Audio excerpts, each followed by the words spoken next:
নমস্কার বন্ধুরা, কেমন আছেন সবাই? আশা করছি সকলে খুব ভালো আছেন।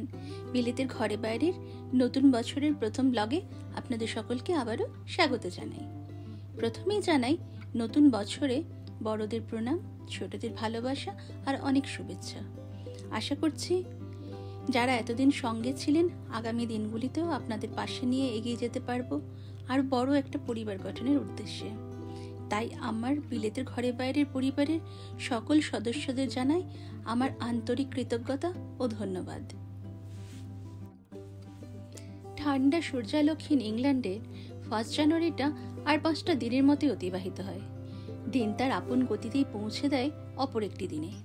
ক্রমাগত এইভাবেই চলতে থাকে তারিখের পরিবর্তন। মৃদু মধ্যম হলদে আলোর প্রবাস জীবনটা কখনো উত্তেজনে অস্থির, আবার কখনো মায়ের মতো স্থির। ইন্ডিয়া থেকে আসা আমাদের প্রায় 4 মাস হয়ে গেল। ছোট কোনো উইকেন্ড ট্যুর এবারও করতে পারিনি বলে আমার আর ইন্দ্রর মনটা একটু খারাপই ছিল। তাই প্রতিদিনের আলোচনাতেই চলছিল নিয়ত মানস ভ্রমণ, কখনো ফ্রান্স তো কখনো অস্ট্রিয়া। পুরো ইউরোপ ঘুরে এসে মুহূর্তেই আবার বাসায় ফিরে আসে আর কি। ইংল্যান্ডেও সেদিন আর্টিক ব্লাস্ট। টেম্পারেচার পৌঁছে গেছে -8 -9-এ। গোটা ইউকে জুড়েই তখন স্নোয়ের আম্বার ওয়ার্নিং। স্কুল কলেজ ছুটি দিয়ে দিয়েছে কোথাও কোথাও। মোটামুটি দেশ জুড়ে সাজো সাজো রব। কোন এক বিপর্যয়ের আশঙ্কায় দেশবাসী। প্রকৃতি চলে তার আপন খেয়ালে। টেম্পারেচার পৌঁছে গেছিল কোথাও কোথাও -20 পর্যন্ত, স্পেশালি হাইল্যান্ডে। আমাদের প্রিয় বাসাখালিও সেদিন যত্ন করে মোড়া ছিল হোয়াইট ব্ল্যাঙ্কেটে, স্নোয়ে আর কি। তবু ভাবলাম এই অবস্থাতেই একটু বাড়ির আশেপাশটা ঘুরে দেখে আসলে মন্দ হয় না। তাই হঠাৎ করে খুঁজে বার করলাম বাড়ির খুব কাছেই একটা হিলি জায়গা। মোটামুটি 1-1.5 ঘন্টা ড্রাইভ আর কি।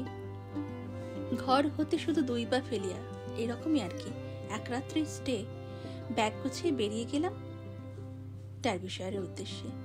বাড়ি থেকে বেরিয়েই কপালে ভাঁজ। এত সাংঘাতিক কুয়াশা আমি আগে দেখিনি। 1 ফুট দূরত্বে কিছু দেখা যাচ্ছে না। খুব ভয়ই পাচ্ছিলাম, তাই একটু অস্থিরতা কাজ করছিল। যাব কি যাব না, আর যদি যাইও কতদূর যাওয়া ঠিক হবে, আরো অনেক কিছু। কিছুটা যাওয়ার পরই দেখলাম কুয়াশা আস্তে আস্তে হালকা হতে থাকলো। যতই এগোতে থাকলাম দৃশ্যপটের পরিবর্তন হতে লাগলো ততই। পৌঁছে গেলাম রুডিয়ার্ড লেকের একদম ধারে। রুডিয়ার্ড হোটেলে আমাদের এক রাত্রি আস্তানা।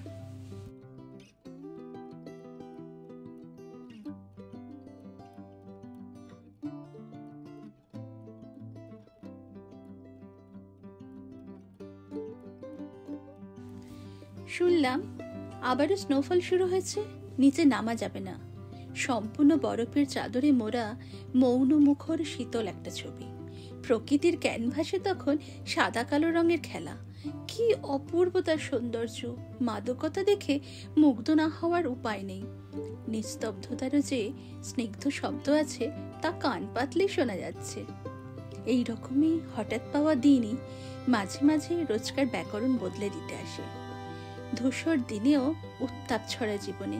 আহ্লাদী মন তখন আনন্দে উদ্বেলিত।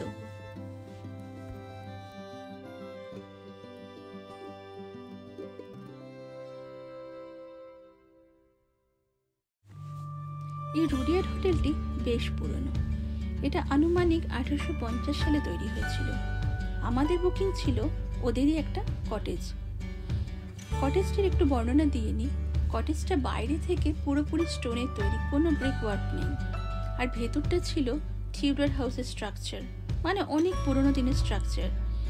ঢুকেই জানি না কেন গাটা বেশ ছমছম করে উঠেছিল আমার। আমি কিন্তু একেবারেই ভীতু নই, তা হলেও আমার একটা অদ্ভুত ফিলিং হয়েছিল সেদিনে। হতে পারে আসলে এত পুরনো আর এইরকম কটেজে রাত্রিবাসের অভিজ্ঞতা আমার আগে ছিল না।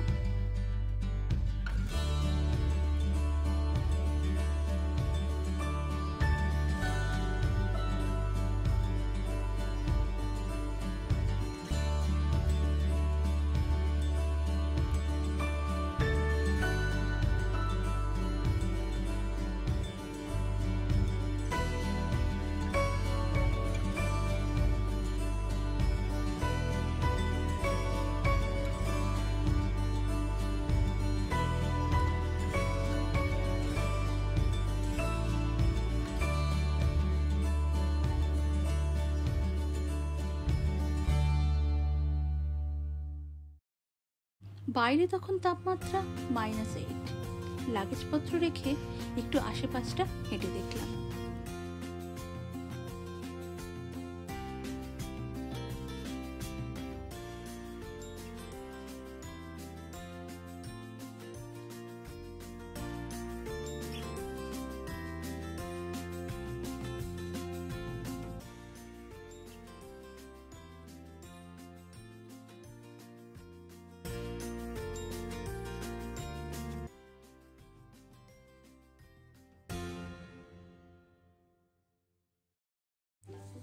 রুডিয়ার্ড লেকটাও পুরো ফ্রিজ হয়ে গেছে। লেকের পাশে ন্যারোগেজ রেল ট্র্যাক আছে, সেটাও দেখলাম বরফের তলে চাপা পড়ে গেছে। লেক অথরিটির লোক পাহারা দিচ্ছে যাতে কোনো কেউ লেকে নেমে স্কেটিং বা অন্য কোনো অ্যাক্টিভিটি না করে, কারণ কিছুদিন আগেই বেশ কিছু মর্মান্তিক দুর্ঘটনা ঘটে গেছে এই লেকে।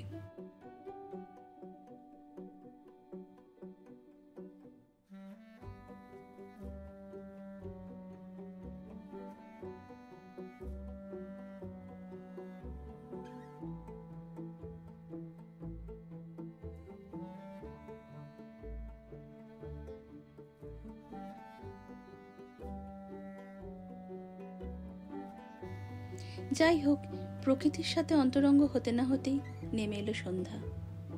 ফিরে এলাম কটেজে, ডিনার সেরে যে যার মতো শুতে চলে গেলাম।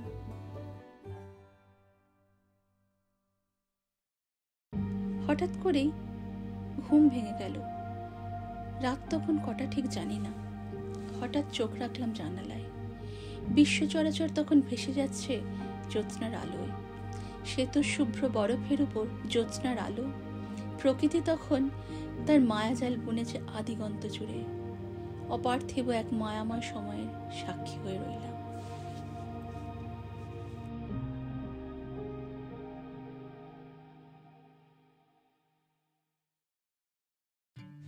আজ রবিবার, অর্থাৎ আজকে আমাদের বাড়ির উদ্দেশ্যে রওনা হতে হবে। তাই সকালবেলায় লাগেজপত্র গুছিয়ে নিয়ে চলে গেলাম রিসেপশনে। ফুল ইংলিশ ব্রেকফাস্ট করে বেরিয়ে পড়লাম বাড়ির উদ্দেশ্যে। রাস্তায় শুনলাম স্নোফল থেমে গিয়েছে আর রাস্তাঘাটও ধীরে ধীরে স্বাভাবিক হচ্ছে।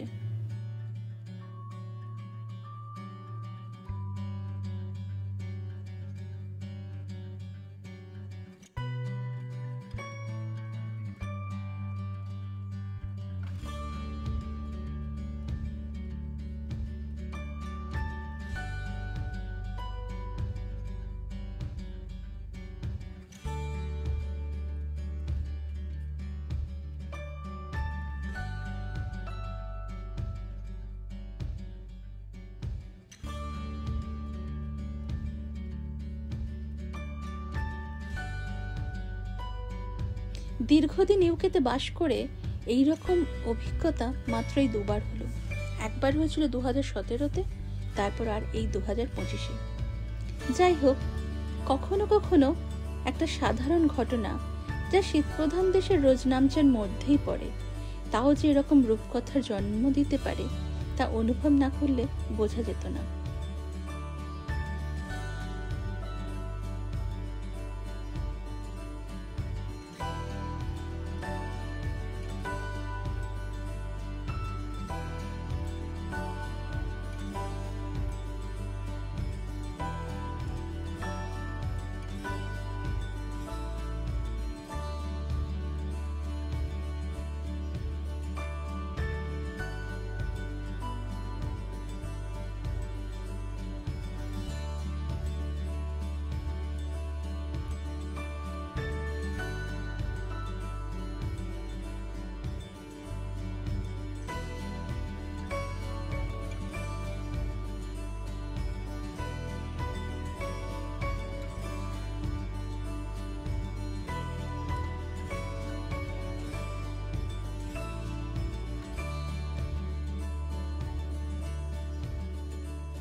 আজ তাহলে এই পর্যন্তই।